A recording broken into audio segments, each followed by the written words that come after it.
So I'm really diving into the SINE Player here, and I think anything I'm showing here would also apply to Kontakt, which also is a multi-timbral instrument, meaning that you can set up one instance that loads many instruments. And I made a video yesterday where I loaded up a trumpet, a horn, and a trombone in one SINE Player instance, and I had it driven by these three MIDI tracks.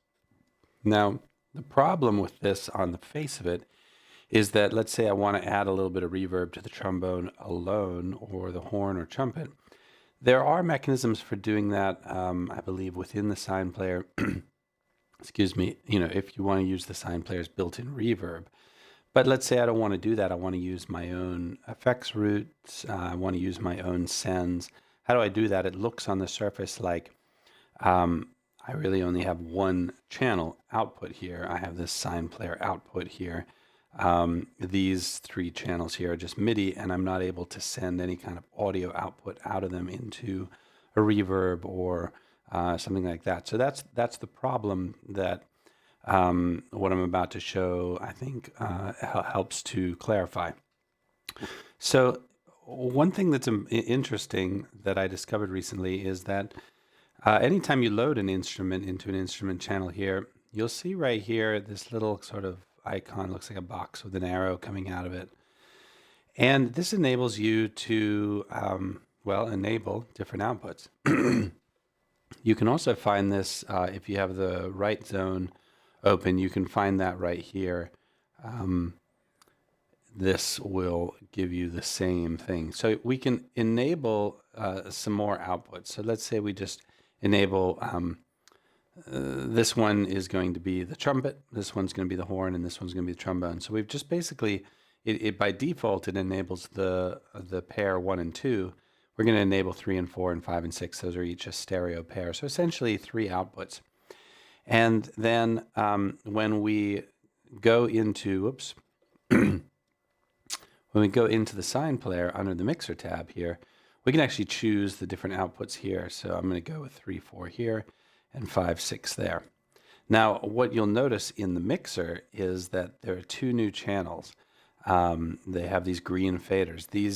This yellow fader kind of indicates, okay, that's an instrument channel. These green faders mean they are audio outputs that are subordinate to an instrument channel. So I could rename these if I wanted. Trumpet, horn, just so that the outputs, make a lot more sense visually to me. And I'll show you how you can hide the MIDI tracks as well, just to keep your mix nice and clean.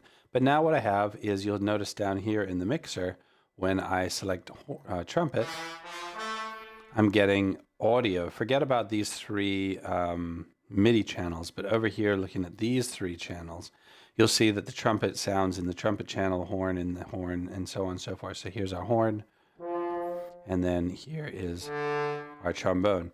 And these are actually audio tracks, so these can have their own inserts, they can have their own sends, and so on and so forth. But that's how you configure, first enabling new outputs, either over there in the VSTi rack or over here in the inspector with your SINE Player instrument channel selected. You can enable them there. They both do exactly the same thing no matter where you go to do that, but you need to enable these additional outputs and then configure them to output to those in the mixer of your SINE Player. But now you have these different audio tracks, but at first glance, well, there's no inspector here, and you don't see a track up here, so that's kind of problematic. What you need to do, which is in typical Cubase fashion, really not very intuitive, is you have to go over here under the SINE Player.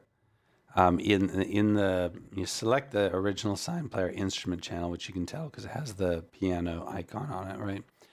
And over here, you actually have to kind of expand the SINE Player instrument section, I guess, which is, let's see, which section is that? I guess that's the instrument section. So if it's not showing there, make sure in your inspector you click on the little cog, go to instrument, and then you have to expand that.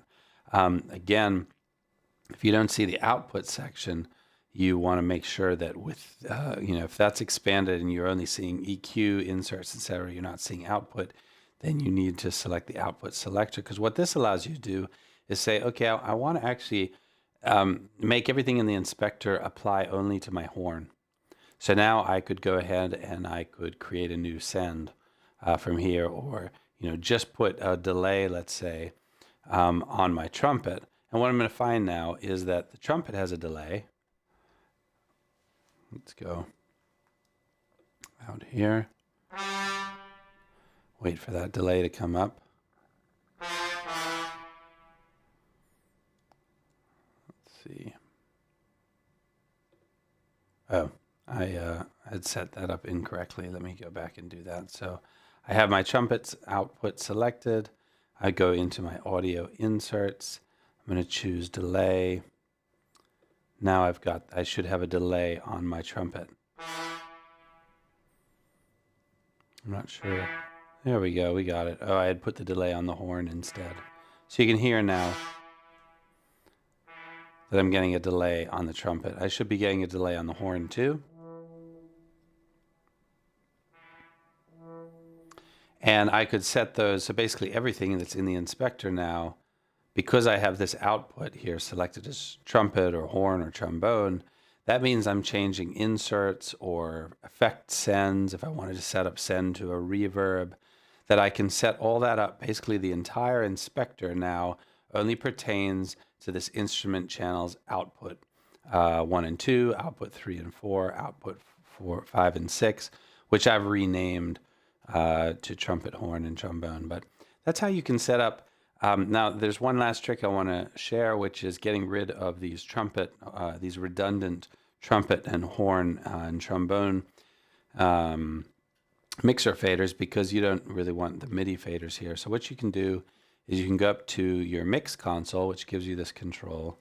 And up here, you can actually change the filter channel types and filter, just uncheck MIDI channels. And you can see now all the MIDI channels are gone. That's fine for your mix console window, but you'll notice that down here in the lower zone, that's not synced up. The way to sync that up is in your main project window over here next to visibility. You want to say sync project to, in this case, mix console, because that was the mix console that I was using, and sync track channel filter types. And so now you'll see that if I go to mix console and I go ahead and I turn off MIDI faders, not only does it do that in the mix console, but it also does it down here in my lower zone.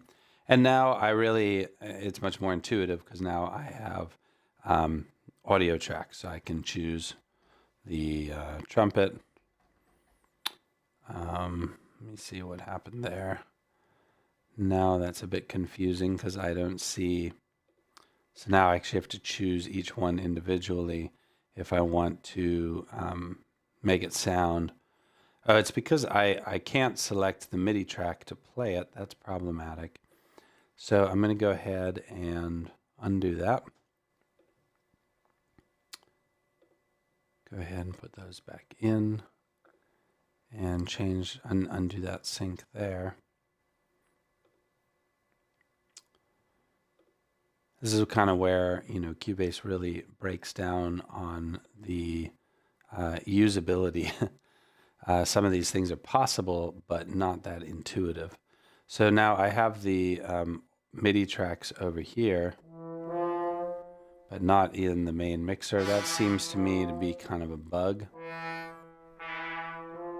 because I'm not seeing them over here in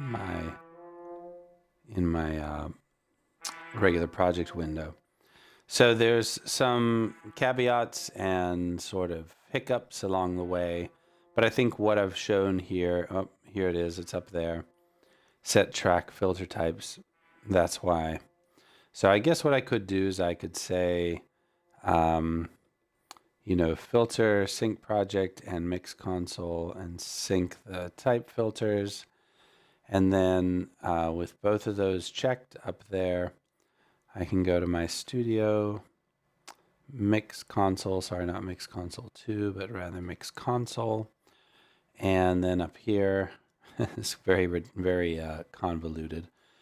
But now, I can go in here and I can say, well, I need to really have these available so that I can select them, because that's how I choose which instrument I'm recording to, et cetera, and so forth.